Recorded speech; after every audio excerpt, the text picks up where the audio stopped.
Hi, I'm Peyton, and this is Frank. He's going to be assisting me today as I set him up in Supta baddha konasana. So we have quite a few props here. 4 blocks, 2 blankets, a bolster, a strap, and an eye pillow.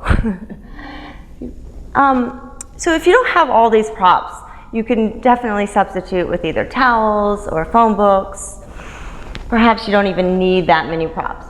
This is just an example. So first we start with the first block on the highest height, and then the second one on the medium height.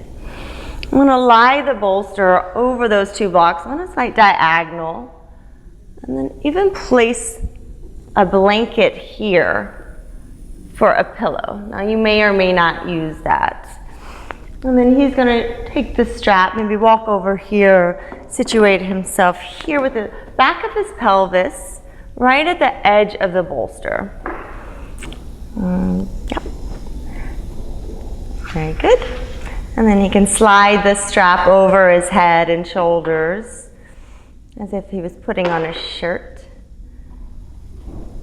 And then the back of the strap goes sort of right above his tail, or above his pelvis rather, and then over the bottom edge of his feet. And then he's going to tighten that strap so that it's supportive enough, not too tight, careful that the buckle is strategically placed away from any bones or somewhere it might jut into, feel slightly uncomfortable. And then he can hold on to that bottom edge of the bolster in the first block just to support it as he reclines back. Very nice. And there you go. And making sure the pillow is just as he likes it. So his cervical spine is sort of in line with the rest of his spine. And then if he opens his arms and turns his palms up, for him I'm going to slide a blanket underneath just to sort of bring the floor to him. And likewise on the other side. Also a little coziness to his posture. And then lastly, as it's also important to keep, well, first I'll do the blocks. So in order to support the opening of his hips, I'm going to slide a block underneath. So I see that the lowest height isn't quite enough. I'm going to switch to the medium height. This way his hips can have a chance to release, and he doesn't have to grip or exert any effort. How's that? And then back to the eye pillow. Placing an eye pillow.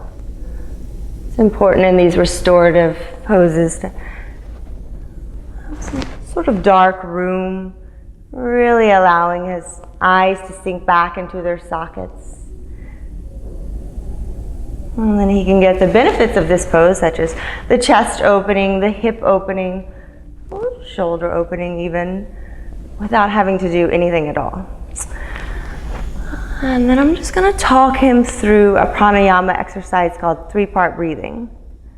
So typically our exhales are a little shortened or forgotten, as opposed to the inhale, which we often exaggerate. So the idea is that you divide up your exhale into 3 parts, ultimately extending the exhale so that it matches the length of your inhale, and in turn both are lengthening and slowing. So Frank, just take a big breath in, and then exhale all the way out. And then breathe in fully all the way to the tops of your lungs, located near your collarbones. Pause at the top, and then exhale just a little and pause. A little more and pause. And then exhale all the way out. Again, breathe in. Pausing at the top of your in-breath, and then exhale right across your collarbones. Pause. Across your ribs. Pause. And then exhale out the bottom of your abdomen. One more time. Breathing in. Pausing at the top, and then exhale a little more. And all the way out. And then he can continue doing this on his own. 3-part breathing can have a calming effect like I said, a grounding.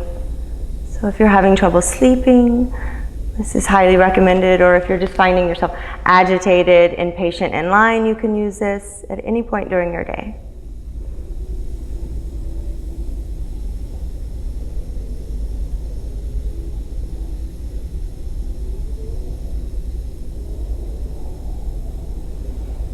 Thank you for watching.